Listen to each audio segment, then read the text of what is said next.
Well, we're all very familiar with that long parable called the parable of the prodigal son. We're familiar with that dynamic that took place there as Jesus was confronted by the scribes and the Pharisees, who were scandalized that he was eating and associating with sinners, with tax collectors, with public violators of the law. And Jesus then gives this beautiful parable in which he describes really the generosity of God. We call it the parable of the prodigal son. And the word prodigal means foolish extravagance. Foolish extravagance. And certainly the son was prodigal. He was foolishly extravagant with what he had received from his inheritance. He wasted it all. So yes, there was a foolish extravagance. But I really believe that this parable should be called the parable of the prodigal father, because the father is more foolishly extravagant than the son is. The father had been terribly insulted. You know, the younger son comes to the father and says, in so many words, "Dad, I wish you were dead so I'd get my inheritance. But since you're not kicking the bucket, go ahead and give me my money anyway." And the son receives that inheritance, and then what's he do? He goes off and he squanders it.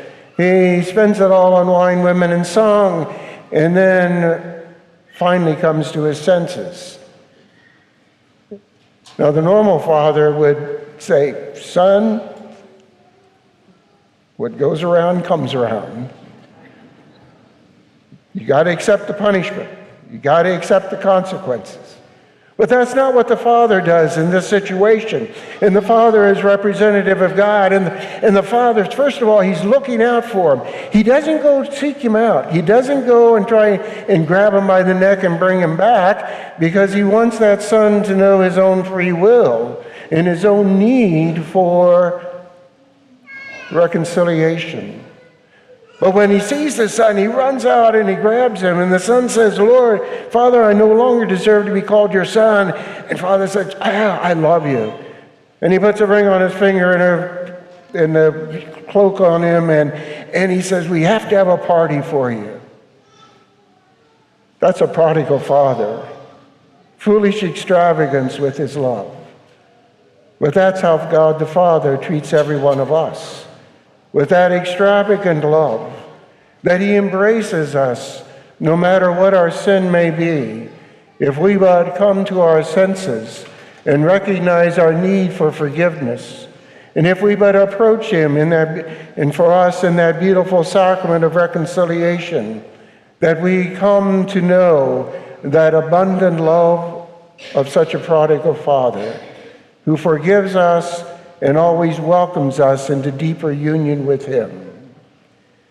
But the real enigma in this particular parable is the elder son, who is really representative there of the scribes and the Pharisees, but also maybe represents some of us as well.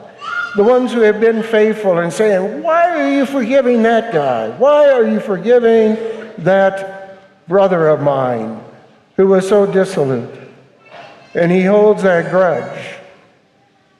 And what's interesting in the parable, we never know what happens to him. That's an open-ended question. It's an open-ended response. And so it is with us, that if we tend to be judgmental, if we tend to be condemnatory of other people, if we never know what is God's grace going to do in our lives, it's up to us to respond. St. Paul, in the second reading today, really approaches this from a little different perspective, where St. Paul there says that through the blood of Christ on the cross, we have been reconciled.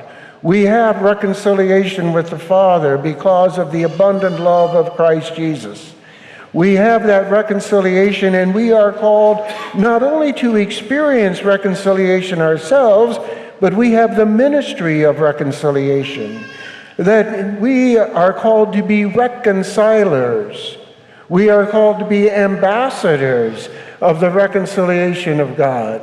So not only are we challenged to accept it into our own lives, but we are challenged to bring it into our world, into our families, into marriages, into work situations, into neighborhoods, to be reconcilers, to be people who show tremendous love and care for others. That is the tremendous challenge that we have. I'm reminded of the Beatitudes. Blessed are the peacemakers, for they shall be called children of God. All of us are children of God by reason of our baptism. We're adopted sons and daughters. That's our dignity, that's our vocation, that's our call. But we are also called to be peacemakers, to truly be reconcilers, to bring that prodigal love of the Father, not only to touch our lives, but to touch others as well. What a privilege that is. How blessed we are, and how challenged we are to become a peacemaker in turn, to truly share the ministry of reconciliation, to know God's love, and to share that love with others.